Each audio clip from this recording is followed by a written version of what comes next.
बिस्मिल्लाहिर्रहमानिर्रहीम। अस्सलाम वालेकुम स्टूडेंट्स, कैसे हैं आप लोग? Today we are going to start another topic of our chapter belonging to cell organelles. Today we are going to start with the cytoskeleton. It's a very important topic. Cytoskeleton, what is meant by cytoskeleton? Cyto mean cytoplasm, skeleton mean framework.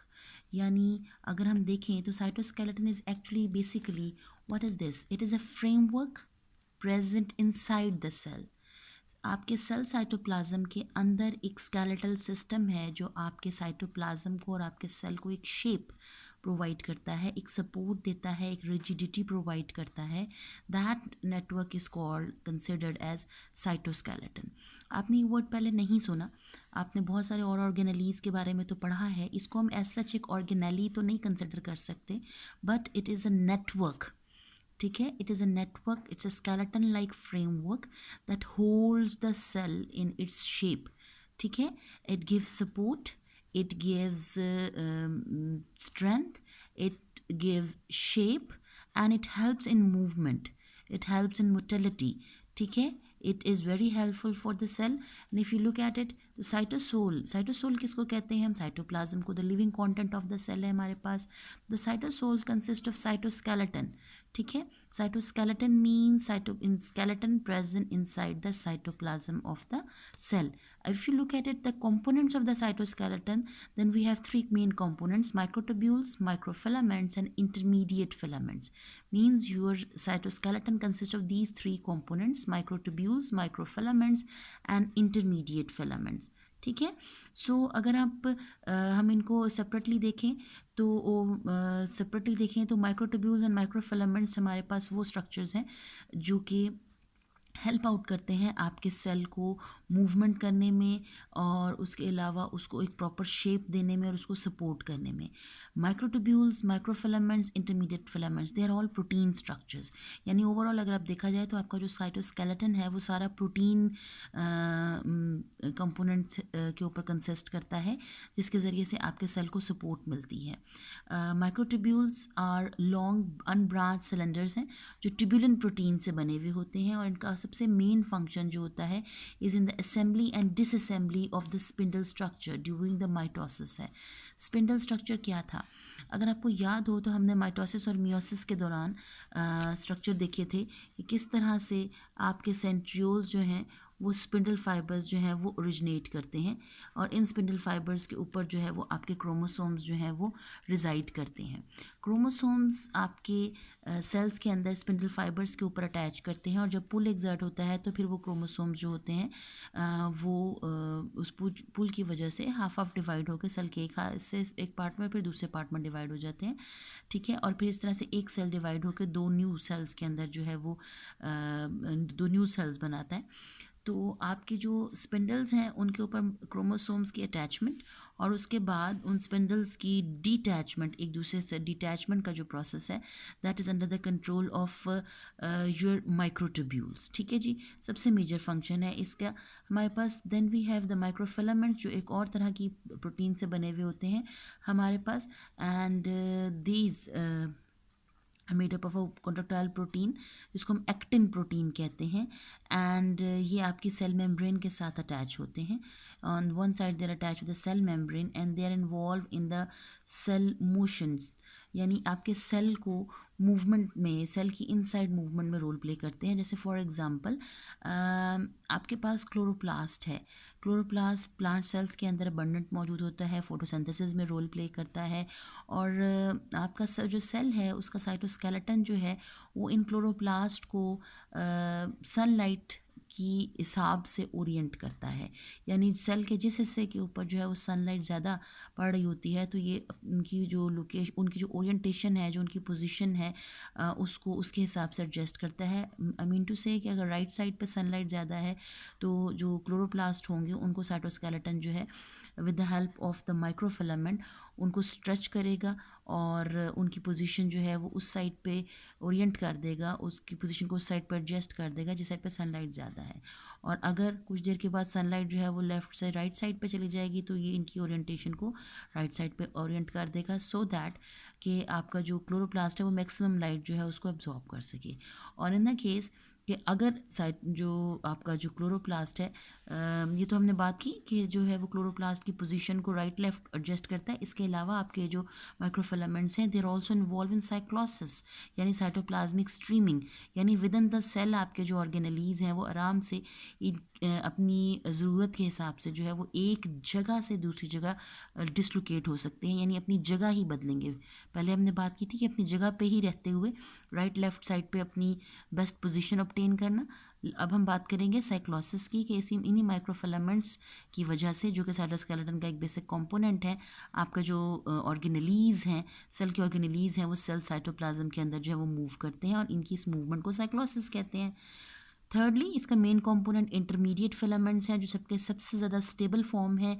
और ये जो intermediate filaments हैं ये सबसे major काम करते हैं कि ये आपके सेल की शेप को मेंटेन रखते हैं। They play a very major role in maintaining the cell shape and giving support to your whole cytoplasmic system.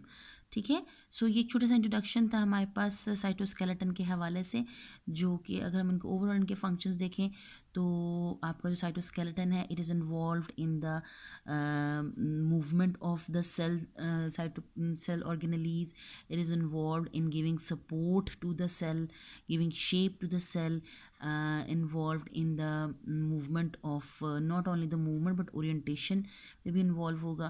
So overall cytoskeleton plays a very important role in the cells, in the eukaryotic cells.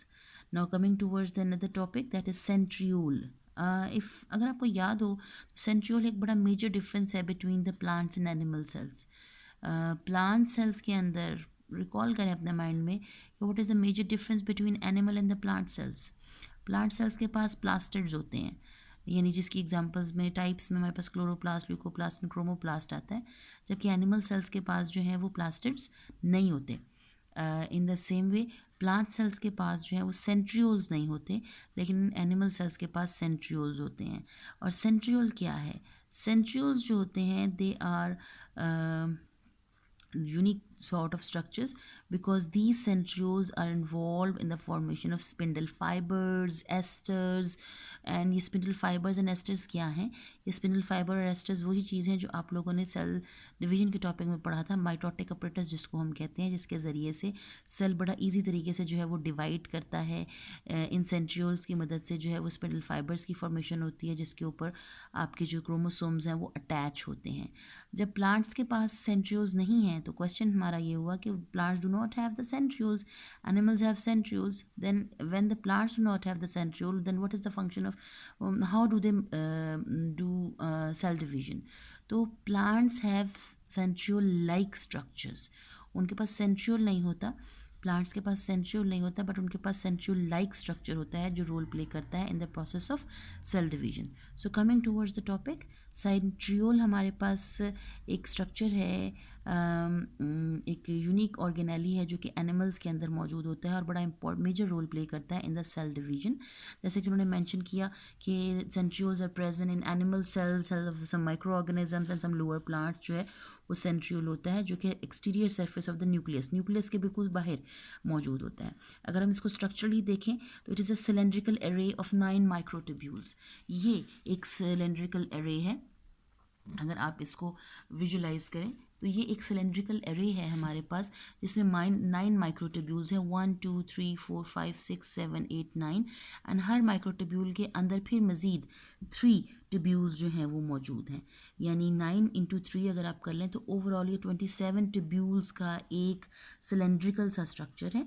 ठीक है, एक cylindrical सा structure है। Structurally अगर हम centriole को देखें तो सेंट्रियोल जो है वो हमारे पास 9 माइक्रोट्यूब्यूल्स पे कंसिस्ट करता हुआ एक सिलेंड्रिकल स्ट्रक्चर है और हर माइक्रोट्यूब्यूल के अंदर फिर अगेन 3 ट्यूब्यूल्स हैं, यानी 9 इंटू 3 27 ट्यूब्यूल्स पे कंसिस्ट करता हुआ एक सिलेंडर है, और ये एक सिलेंडर जो है वो आपके हर न्यूक्लियस के बाहर जो है वो मौजूद होता है, और ये at the time of division ये रेप्लिकेट करते हैं और 2 सेंट्रियोल्स बना देते हैं, और फिर यही सेंट्रियोल्स जो हैं वो स्पिंडल फाइबर्स की ऑपोजिट डायरेक्शन में जाते हैं, पोल्स ऑपोजिट पोल्स पर जाते हैं, और फिर वहाँ से इनसे स्पिंडल फाइबर्स और एस्टर्स ओरिजिनेट होते हैं जिनके ऊपर फिर क्रोमोसोम्स जो हैं वो रिजाइड करते हैं. So they have a very important role in cell division, क्योंकि इसके ऊपर क्रोमोसोम्स जो रिजाइड करते हैं. लोकेशन मैंने आपको इनकी बता दी कि they are present outside the cell nucleus है. एंड अगेन मैं डेफिनेशन इसकी रिपीट कर रही हूँ, you should write it down. To